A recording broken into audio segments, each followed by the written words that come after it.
Menurut ulama ada 3 hal yang ditungguin orang yang sudah meninggal. Apa saja itu? Pertama, yang ditungguin adalah hari kiamat. Kenapa orang meninggal nungguin hari kiamat? Karena kalau orang selama di dunia ya, orang yang sudah meninggal selama di dunia dia ibadahnya bagus, ya amalan-amalannya bagus, di kuburannya itu enak. Dia mendapatkan kenikmatan seperti di taman-taman surga.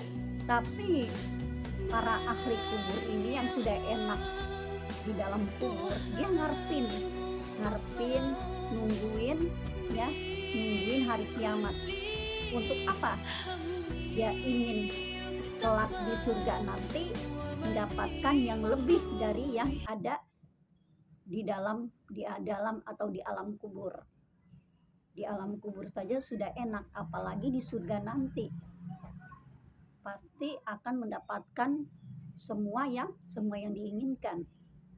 Begitupun ahli kubur yang ibadahnya selama di dunia ini dia menzolimin, ibadahnya kurang, bahkan ibadahnya tidak dilaksanakan, sehingga di dalam kubur ini disiksa, mendapatkan siksa kubur sampai sehari saja di dalam kubur rasanya sudah beratus-ratus tahun lamanya.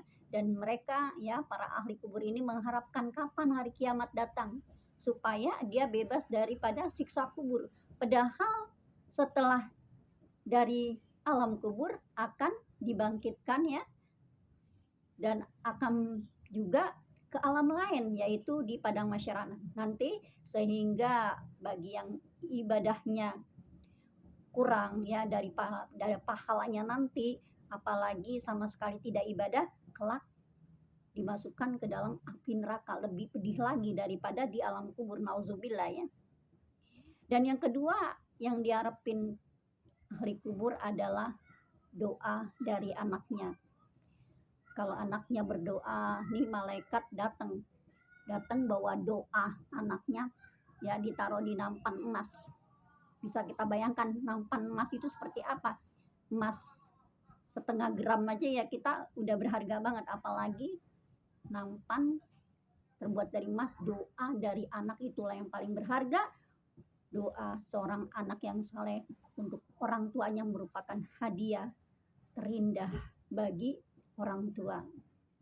Mudah-mudahan ya kita mendapatkan anak yang soleh dan soleha. Dan yang ketiga adalah orang yang sudah meninggal ahli kubur ini nungguin kabar dari malaikat, nungguin kabar beritanya anak cucunya, sanak familinya. Nih bagaimana di dunia, apakah mereka pada rukun-rukun aja, apakah mereka susah. Kalau kabarnya itu yang menyedihkan, yang tidak enak, maka ahli kubur ini akan sedih. Tapi kalau kabarnya anak turunannya menjadi anak yang soleh, bahagia, maka gembiralah para ahli kubur mendengar kabar daripada anak keturunannya, juga sanak familinya. Jadi itulah yang ditungguin para ahli kubur. Mudah-mudahan ya kita kelak mendapatkannya di dalam kubur dengan yang ahli ibadah, juga anak turunan kita yang menjadi orang soleh, sehingga kabar yang dibawanya itu menjadi kebahagiaan daripada orang tua.